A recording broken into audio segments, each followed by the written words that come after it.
What's up, you guys? It's Matt here. So in this video, I wanted to talk to you about the downside of Amex. And I know I always talk about the positive things about Amex and how much I love Amex, but there is always a downside to things. So I wanted to get into exactly what I think are the downsides and what you should look out for when you get their cards.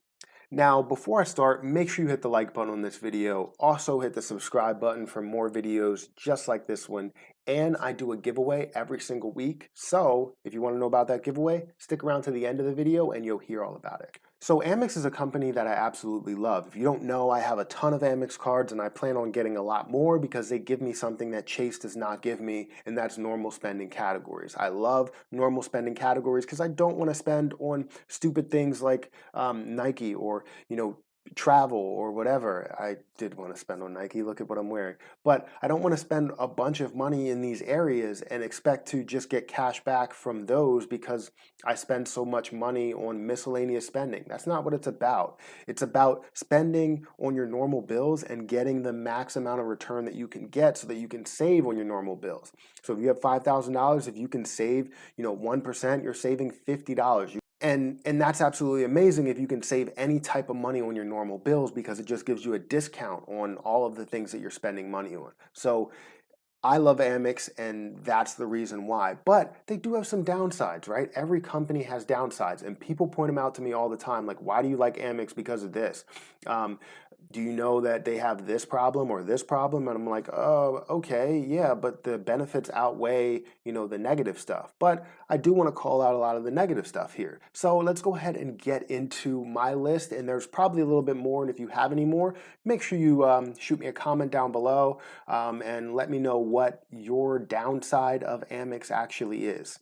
So the first thing that I see with Amex when I look at a list of their cards, I see a bunch of cards that have an annual fee that require you to pay some sort of annual fee, basically more than the average company. And I don't know the true reason why. I know they were known and they're looked at as the most luxurious company, as the cream of the crop when it comes to owning cards. Obviously, you have the black card and the platinum card out there, which are really good cards, really high profile cards. But it's not something to where you always have to pay an annual fee for. So that still gets me to the point to like, why do I like Amex if I'm paying so much in annual fees? Well, I find a lot of value out of their cards. So they do have a lot of cards that have an annual fee, like the platinum card, like the gold card, like the green card, like the Delta cards. Like, you have so many different cards, even co-branded cards that require an annual fee, like the Hilton card. Now, I understand the regular Hilton card does not have an annual fee, but you still do have other cards that have an annual fee,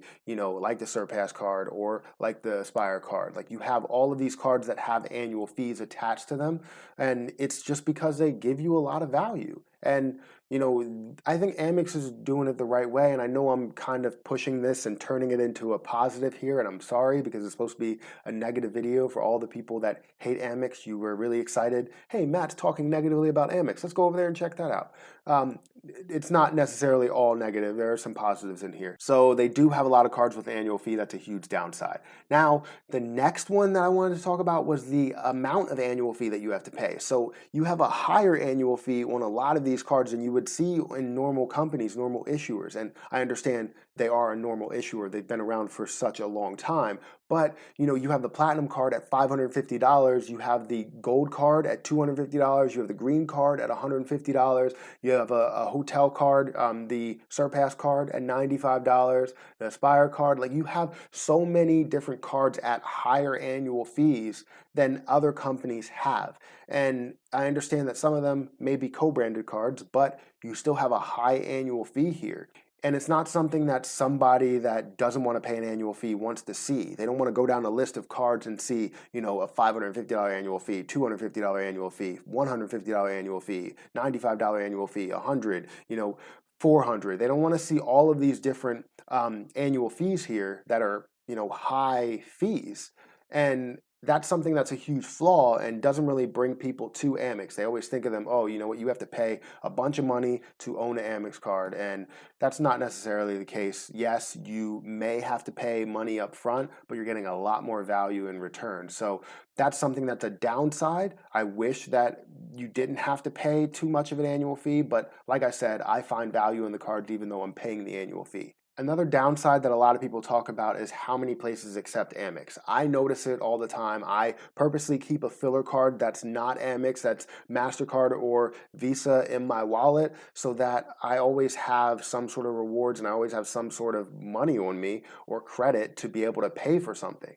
And that's something that's a huge downside because if I go to 30% of stores, I'm not going to be able to use Amex. And that's just how it goes. Some stores that I go to, and I know I will always bring, another card with me, which I always bring a card with me now to any store, any place that I go, that's MasterCard or Visa because of that issue. And I know they're getting better with this. They're starting to basically get accepted in a lot more stores. I believe they improve the amount of merchants that they're available at or that you can use their card at by like 3 million in like the last year or something like that. So you're going to be accepting a lot more. And as we go on, as years go on, it's just going to be common that it may not be 100%, but it might be like 90% or 95%. And you even have MasterCard and Visa that's not accepted everywhere because some people are just strictly on cash and that's how it goes. So you can't say that Visa and MasterCard are at 99% or 100%. They're probably at like maybe 97%. And I don't know the true statistics, so fill me in if you know, but still, they're not accepted everywhere. And I know that's a huge flaw because you don't want to go to a restaurant and not have any other cards and then expect to use Amex. That it just doesn't work all the time. The next thing that I have on my list is that there's still charge cards. Now, I know they're going away from this. Literally, Amex is putting out a lot of things saying that they're not charge cards. You can pay over time. They're credit cards. Think of them as a credit card. But right now, they're still full balance first and pay over time second. If you can get to pay over time first and full price, second, then that's how that goes. So I still see them as a charge card, and I understand that they are moving more towards the pay over time feature, more towards the credit card look of things. But that's a huge downfall. People don't want to know that they're forced to pay off their full balance every single month, even though that's what you should do. They just don't want to do that. But that's a huge downside, but they are fixing it. It's literally going to have a complete 180 in the next few months, half a year or so, and they're going to be known as credit cards rather than charge cards. And I understand that people think of them as credit cards now, but they still are charge cards. So the last thing that I have on my list is the once in a lifetime bonus. That's something that killed me, and it was just horrible. And it's not that I actually had the card. I didn't have the card. They just had something wrong in their system and they never gave me my points for it. And I feel, horrible about it because I got a card with an annual fee and I was hoping to get the bonus so that I can balance out the annual fee because it was my test period, it was my trial run where I didn't know if I was going to get a bunch of value out of the card. Luckily I did and I still do. But if that was the platinum card, I would have been completely upset because that's a huge annual fee that I would not get a bonus for. So I'm just happy that they actually gave me my bonus on the green card, and that kind of, I don't know, restored all faith I had in Amex. So, anyways, that's it. The once in a lifetime bonus. I don't know if I explained it. So let me explain it really quick. So once in a lifetime bonus means that you have a gold card. If you get the gold card and you get the bonus for that gold card, if they come out with a new bonus, a higher bonus, and they revamp the card or whatever, you cannot get that bonus because you've had the gold card before. And that's something that's a downside because if you cancel the card and then you go back to it, 5 years later because they gave you a really good bonus and they lowered the annual fee, they did whatever they had to do in order to make it appealing for you, you won't be able to get that bonus because they have a once in a lifetime rule, which obviously sucks. It should be to a point to where it's like 5 years. If you go 5 years without that card, you can go back and get a bonus or something like that. I understand people may take advantage of that stuff, but still, bonuses are what brings people in, and if you don't do that, then obviously the company's still going to be okay, but the person that's looking for the bonus, like you and me, we're not going to get it, we're not going to be happy, and we're not going to get the card. So that's my downsides. Those are all of my downsides for Amex. And if you have any other ones, make sure you let me know down below. It would be much appreciated because I want to know what your downsides, what your flaws of Amex are. But that's my video. Hopefully you enjoyed it. If you did, make sure you hit the like button on this video. Also hit the subscribe button for more videos just like this one. And remember that I do a giveaway every single week. And all you have to do in order to enter that giveaway is comment on at least one video for the week, like at least one video for the week, and also be subscribed to my YouTube channels.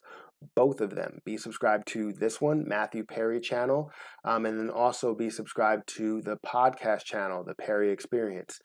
We upload there once a week, and then we also have a bunch of clips that we upload as well, as long as we go through them. So check that channel out. Let us know what you think of that. It's me and my wife, so it should be fun. But that's it, guys. Thank you so much for watching, and I'm going to have to get out of here. And until next time, I'll see you guys later.